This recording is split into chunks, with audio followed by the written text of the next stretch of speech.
नमस्कार, आप exam tour देख रहे हैं। सिविल कोड पर चर्चा करेंगे कि आखिरकार सिविल कोड का रिजल्ट क्लर्क वाला कब तक दिया जाएगा और कब तक इस वैकेंसी को फाइनल किया जाएगा। इसमें सबसे बड़ा सवाल यह है कि प्यून वाले का एग्जाम कब होगा, नोटिफिकेशन कब आएगा, क्या कुछ अंदर से खबर आया है। मेरे साथ रामांशु सर हैं और सबसे अधिक सिविल कोड में विद्यार्थी को सिलेक्शन दिलाने वाले संस्थान और एकमात्र संस्थान मानिए रामांशु सर हमेशा सिविल कोड विद्यार्थी के लिए आवाज उठाते रहते हैं। सर आपका स्वागत है एग्जाम कोड। बहुत बहुत धन्यवाद आपका। सर क्या कुछ आज का अपडेट है सिविल कोड के बारे में सर? देखिए 4 एग्जाम थे तो उसमें तो एक तो फाइनल हो गया जी, डिपोजिशन राइटर वाला। फिर जो ये स्टेनोग्राफर उसका मार्कशीट भी अब आ गया, आज ही कल में उसका कल शायद मार्कशीट आया। अब जो है तीसरा एग्जाम जिसका पीटी हो चुका है 22 दिसंबर को सिविल कोर्ट में क्लर्क का, जो बहुत महत्वपूर्ण पद है और मुझे लगता है कि सबसे ज्यादा पदों में एक पद ये भी है। तो इसलिए इसकी प्रेडिक्शन से ही हो रहा था कि दिवाली के होली के आसपास इसका रिजल्ट निकलेगा। तो अब होली तो आई गई नजदीक, तो मुझे लगता है अब जो स्टेनोग्राफर वाला दे दिया है तो मुझे लगता है कि 20 से 25 मार्च के बीच इसका रिजल्ट निकलना चाहिए मेंस। हाँ, और ताकि अगर निकलेगा तो लगभग मुझे लगता है 1 महीने का टाइम देगा इन लोगों को, 1 या 1.5 महीने का टाइम देगा मेंस के लिए। और मेंस से मालूम है कि मेंस में जो है हिंदी है, इंग्लिश है और उससे कंप्यूटर है, जीके जीएस है, मैथ और रीजनिंग है।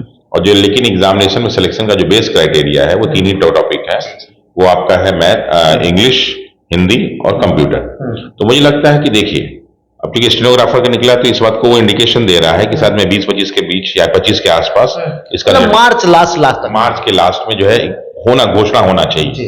क्योंकि उन पर प्रेशर ही बहुत ज्यादा, कई जगह उसकी न्यूज छपने लगी कि इतने दिन से पड़ा हुआ है, पेंडिंग पड़ा हुआ है। तो मुझे लगता है कि चूंकि सब एग्जाम हो ही गया तो रिजल्ट ही तो घोषित करना है, तो मुझे लगता है कि मार्च के लास्ट में इसके रिजल्ट की घोषणा हो जाएगी। 3 साल हो गया प्यून वाले विद्यार्थी आवेदन कर दिए, कोई ये सोच रहा है कि कब हो जाएगा। चूंकि सिविल कोड देता है 10 से 15 दिन में एग्जाम, 20 दिन में एग्जाम हो जाता है, तो विद्यार्थी डरे हुए हैं। प्यून वाले का क्या कुछ है, क्या इसको कलर को फाइनल कराने के बाद या मेंस लेने के बाद या मेंस से पहले इन लोगों के साथ? मुझे लगता है कि जब ये घोषणा कर देंगे मेंस के डेट की, उसका प्यून के जो है पीटी की तैयारी की घोषणा इनको करना पड़ेगा। और मुझे लगता है कि अप्रैल में घोषणा कर देंगे एग्जाम कब होगा। इनको न चाहते हुए मई जून में एग्जाम लेना ही पड़ेगा, क्योंकि अब बहुत ज्यादा देर हो चुका है और सरकार पे इतना सारा दबाव है एग्जाम को लेके कि इनको अब एग्जाम में जो डेट दे रहे हैं, क्योंकि अभी सिविल कोड सबकी निगाहों से बचा हुआ है, पेपर में बचा हुआ है, मीडिया में बचा हुआ है। लेकिन अब अगला मुद्दा कोई उठेगा तो 2 ही एग्जाम का मुद्दा उठेगा। एक उठेगा BSSC 10+2 का और दूसरा उठेगा सिविल कोड का, और सिविल कोड में भी प्यून का।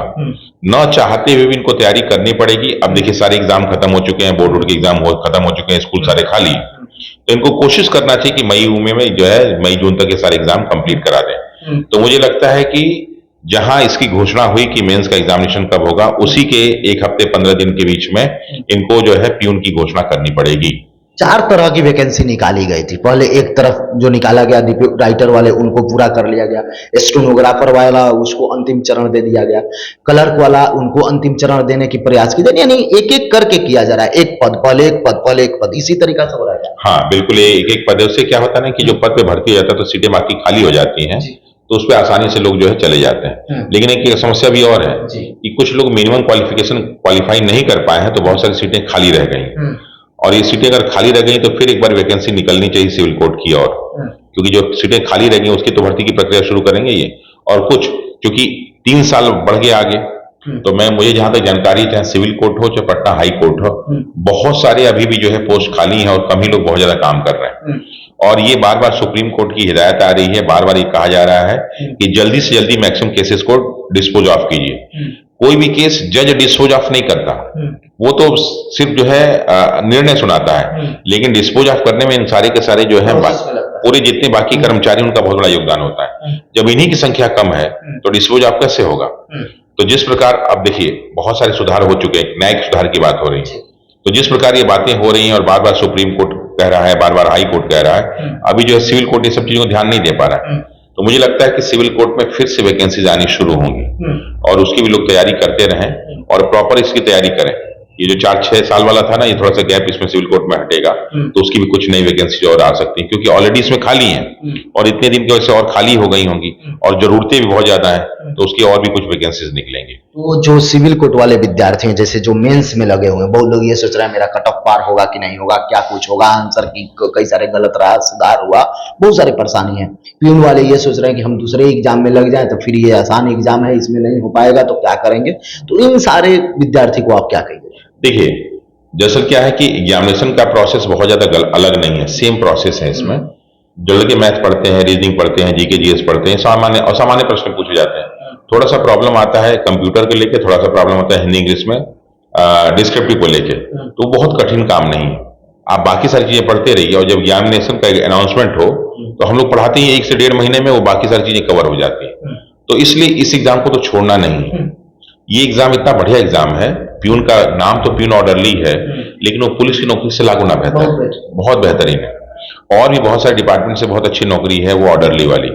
तो वो नाम बस ऑर्डरली का है, नाम बस प्यून का, लेकिन उसका काम बहुत अच्छा है, काम करने का तरीका उसका अच्छा है, वर्किंग आवर्स उसके अच्छे हैं। तो बेहतर है कि लड़के उस एग्जाम को ना छोड़े, खासकर जो पुलिस सोचते हैं। पुलिस में बहुत ज्यादा एग्रेशन है, बहुत सारी समस्याएं हैं, बहुत सारे लोग सस्पेंड होते हैं, सारी चीजें होती रहती है। इसमें इस तरह की चीजें नहीं, नाम से ही सबको, कोर्ट के नाम से एक अलग सम्मान होता है, एक डर होता है। तो बेहतर है कि इस जॉब को जो भी है आप छोड़िएगा मत, उसको जरूर दीजिएगा और उसके लिए पढ़ते रहिए।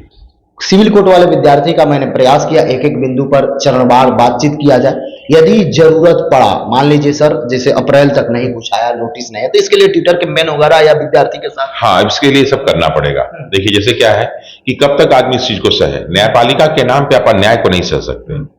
कहता है कि जस्टिस डिलेज जस्टिस डिनाइड, अगर कोई देर से न्याय मिले ना तो अन्याय के बराबर होता है। तो आप इस आधार पे न्यायपालिका के भर्ती, देखिए ये न्यायपालिका का न्याय प्रोसेस नहीं, भर्ती प्रक्रिया है, और भर्ती प्रक्रिया एक प्रशासनिक प्रक्रिया है। तो प्रशासनिक में ही सबसे ज्यादा भ्रष्टाचार होता है, तो इसके लिए वो आवाज उठाना पड़ेगा। तो हम लोग देखते हैं कि नहीं, तो अप्रैल में एक बार हम लोग जो है इसका मुद्दा उठाएंगे, जरूर उठाएंगे इस मुद्दे को। बहुत बहुत धन्यवाद। Thank you.